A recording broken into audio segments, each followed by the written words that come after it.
Welcome to ground control. Okay, so if you watched the last flight session of this little micro biplane, it was handling very well after putting in right angle on the motor to counteract the motor torque. But I still didn't have enough movement on the ailerons, so the modifications I've made to the plane since the last flight session, I have removed all of the foam hinges from the ailerons and the elevator and installed tape hinges.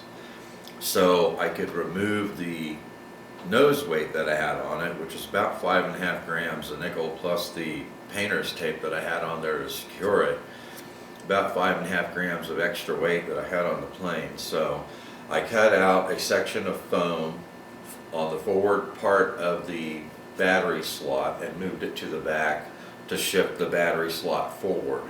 So I think that I have that pretty well balanced with the lipo now, the lipo that I'm using, without having to have any nose weight. We'll find out when we take it out. Also, since I had the ailerons disconnected when I installed the tape hinges, I moved the control linkage on the ailerons from the top hole on the control horn to the bottom hole on the control horn to give me a little more movement on the ailerons. And I think I should have plenty now movement on the ailerons.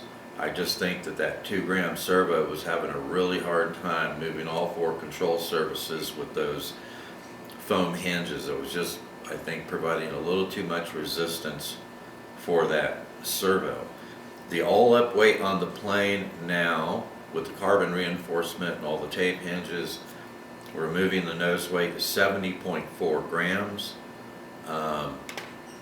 And with the HQ 5x3 T-mount prop that I have on here, and I really like this prop, it's really durable, and it seems to pull the plane really well.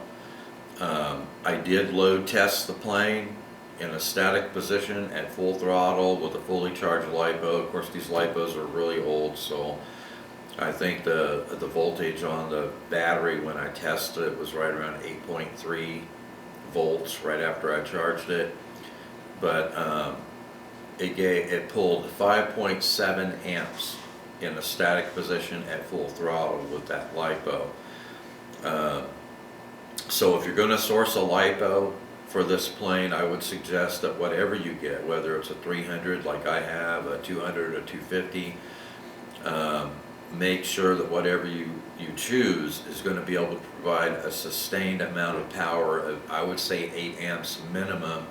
You don't want your battery to be the bottleneck in your power system, and you don't want to puff your battery.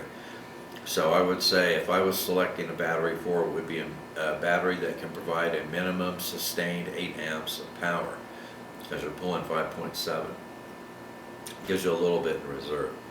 So let's take it out and see what we have now. Okay, Dancing Wings Hobby PITTS 450 3D biplane. I'm still not golden on my setup yet. I didn't get my battery moved far enough forward. I have a penny on the nose now instead of a nickel, so at least I cut my nose weight in half. But I'm going to have to move the battery further forward to get it where I like it. But let's see what we've got.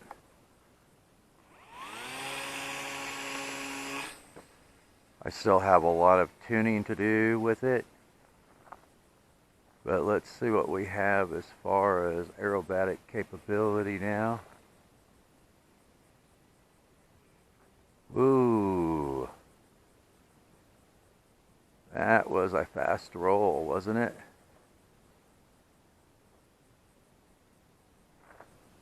You gotta remember to throttle back.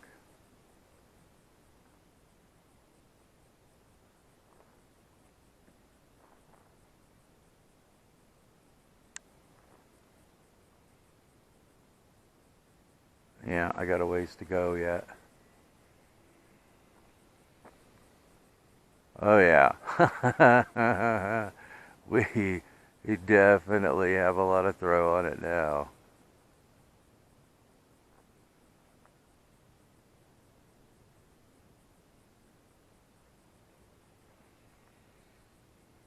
Check that out.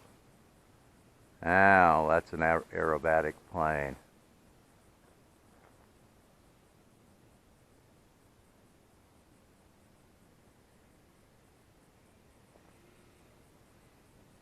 Sweet. That's a little bit better on the throws, but I don't know. I may have to put in some more expo.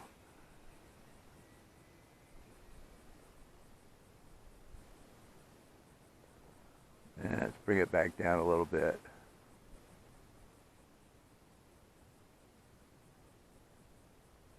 This thing likes to fly slow.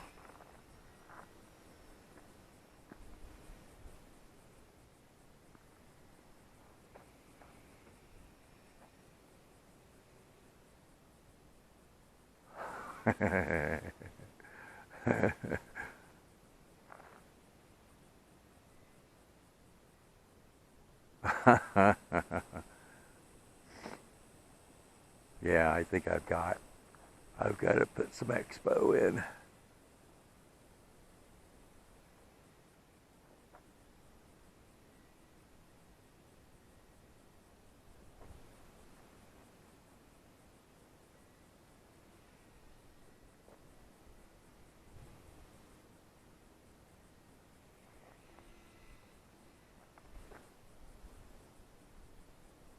They're aerobatic now. Now it's flying more like a 3D biplane, huh?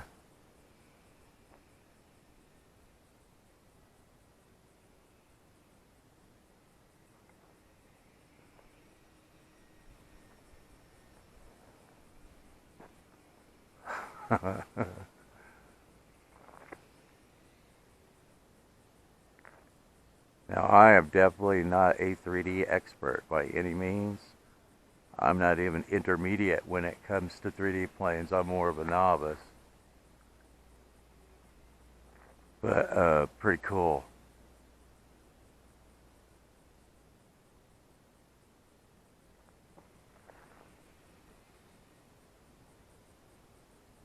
We do a split S? Yeah, we can.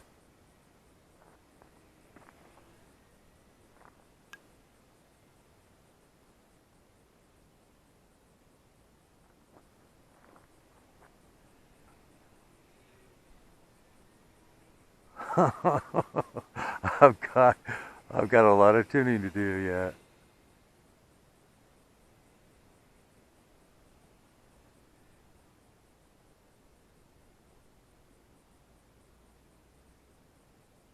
It's a little breezy out here this morning. It's 3 to 5, and this plane does not like to fly in much wind at all.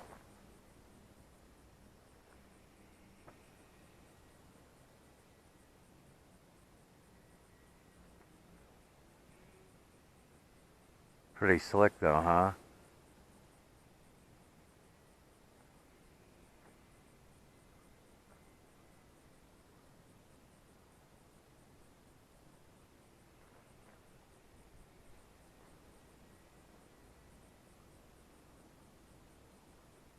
So that is a pretty aerobatic biplane now.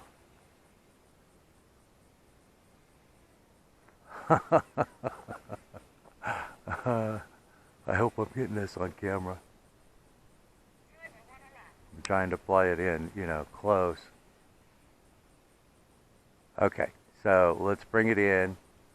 And now that I'm getting a little more used to it, let's put another battery pack in it.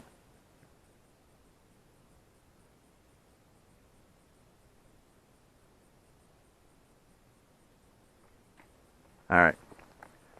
Okay, let's get this little micro biplane back in the air.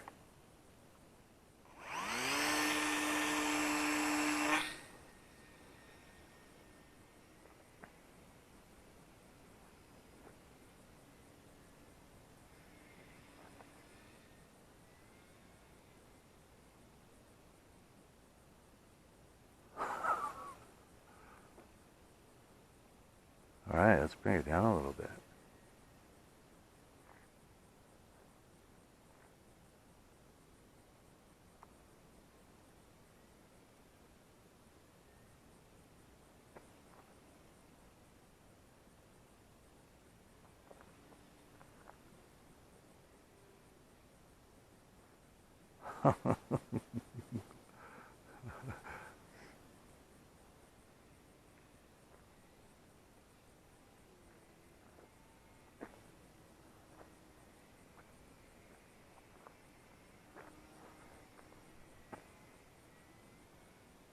Boy, I have a hard time staying out of the throttle. Well, that wasn't bad power. Now if I could just get my battery moved forward, I could decrease that nose weight by, what? 2.5 grams, the weight of a penny.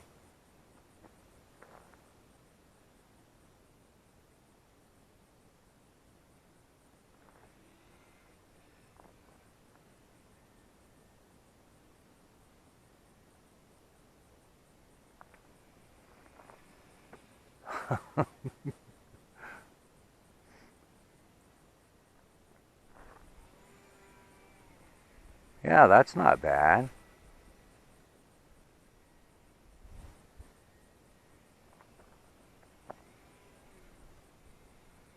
That is pretty slick. If I could just remember to get out of the throttle, you know? It only wants throttle when you're doing maneuvers on these 3D planes. They don't like a lot of throttle when you're just cruising around.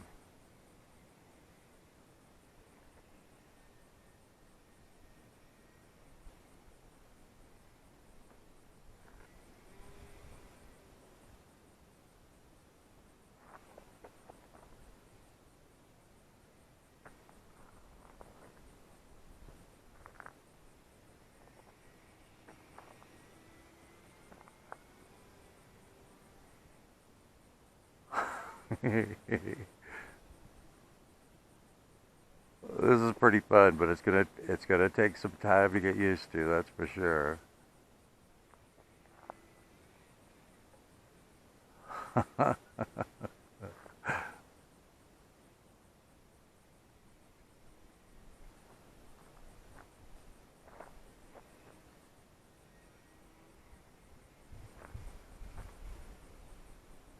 Okay, throttle back.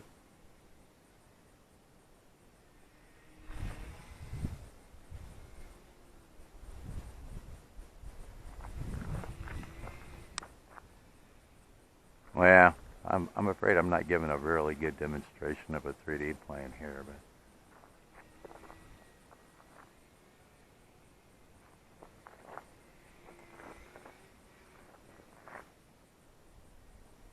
but I'm having some fun with it.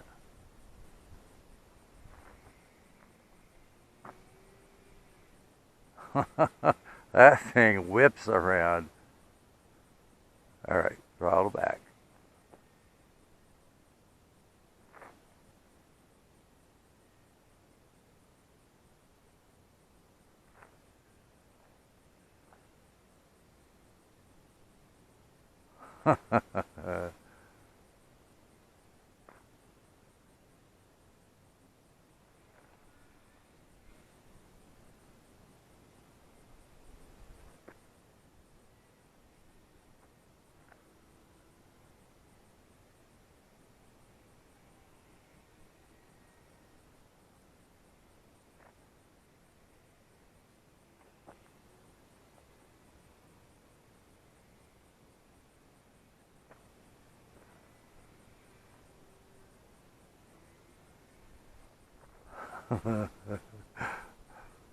Woo, little wind.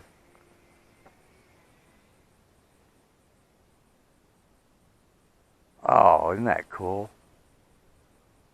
All right, throttle back. God, I keep forgetting to throttle back with this plane.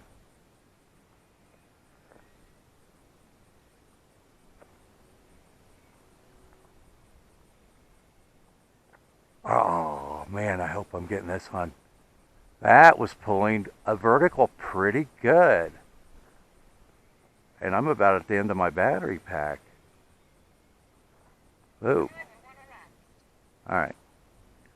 So let me throttle back again. Gosh, I cannot stay out of the throttle. All right, let's bring it in. All right. Okay, so not the best flight demonstration, but the wind had picked up out there from 3 to 5 to 4 to 6. I didn't realize that at the time, and 20 to 30 feet up in the air, it was quite a bit stiffer. I put my GFS F-22 Mini up in the air after the second flight on this one, and it was getting moved around pretty good. So that explains why it was so much better behaved the previous flight session, because I had 2 to 3 mile an hour wind. So this plane does not like to fly fast. I have a problem getting out of the throttle, and it gets real erratic when you fly it too fast. It doesn't like flying in much wind. For me, I would say I'm comfortable with about 4 mile per hour wind maximum with this little plane. It's so light and it's got so much lift. It gets pretty erratic in any wind above 4 mile an hour. Okay, so I like the plane. I think the power system is sufficient. If you watch the vertical climb that I did while doing a vertical roll with it, it was actually pulling it vertical for quite a ways before I brought it back down. I like the receiver, I like the motor. I do not care for the servos, and I think they're analog instead of digital servos. And the reason that I don't care for the servos, when I first got out there and I bound up to the plane and I was moving my ailerons back and forth, well, I had tested it after I replaced all the foam hinges with the tape hinges and moved the control rod to the bottom hole and the control horn from the top hole to give me even more movement on it. And then when I got out there this morning, I was moving the ailerons back and forth, but they were barely moving. So I think these servos are analog. They tend to creep. If I put in several clicks of trim on the aileron servo, nothing happens, and then I'll hit it a couple more times and all of a sudden it'll jump. So my suggestion would be, I like the airframe, and it seems to be pretty durable. I mean, I plopped it down pretty hard quite a few times. So the airframe seems to be pretty durable. I had a lot of fun with it out there today, even though the servos were acting up on it a bit. I still have to move my motor further forward to get the balance where I'm comfortable with it. Someone who's used to flying 3D planes wouldn't have any problem flying this where the CG is right now. But the power system is adequate. I love this HQ 5x3 T-mount prop, and there are links to those in the show notes. Very durable, extremely durable, and they pull this plane really, really well. Other than the servos, I don't have any complaint with this plane. The things that you need to do to this airframe, in my opinion, is before you put the 3 components of the fuselage together, make sure that you put in carbon reinforcement on the center foam strut. You do need to stiffen that up, and that has helped tremendously. I put a piece of 1mm carbon rod inside the foam and the center section, and just glued it right to the front of that foam strut, and that stiffened it up great. The wing's not moving around anymore, and it will be a lot easier to do that before you put those 3 pieces of the fuselage together. Okay, depending on the battery that you get, you're going to have to move your battery slot forward. That's not a big problem. I recommend that you remove all the foam hinges from all the control surfaces and tape hinge everything together to begin with. I also like having this control rod on the ailerons on the bottom hole on the control horn instead of the top hole for additional movement. Now, it was pretty twitchy out there too, because I have so much more movement than I had before. I need to put in a lot more expo than I currently have. But I will, when I get this all tuned out, I'll put together a setup sheet for it, and also I'll be publishing the model file from the TX16S. I think that's pretty much it. Really nice handling when you don't have a lot of wind. It's a really nice handling plane. It's got plenty of power for an aerobatic biplane. I had a lot of fun with it. The only thing I'm not happy with is the servos. I would opt for some digital servos.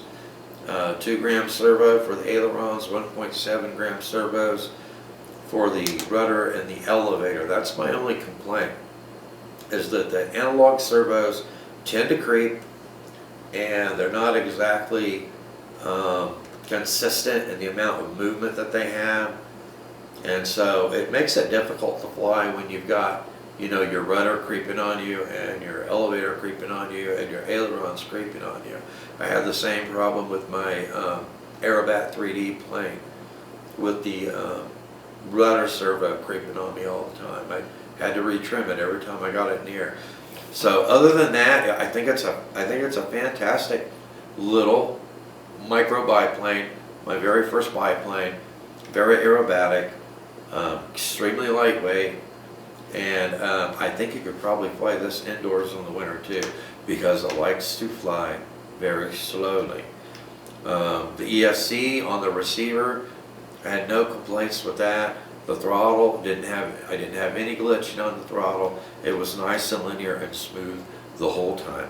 So that's my conclusion. I like the bind and fly kit, everything except for the servos. So, you know, the airframe plus the motor and the receiver, and get some digital servos instead of analog, and you will be good to go with this plane. So stay tuned for more flights. I'm going to be putting this in the air a lot more. I'm going to get it all tuned out, get my expo and everything set up, get my balance set the way I like it, and go out when I only have 2 or 3 mile an hour wind, and then we'll put it through its paces. Thanks for watching, and I will see you in the air.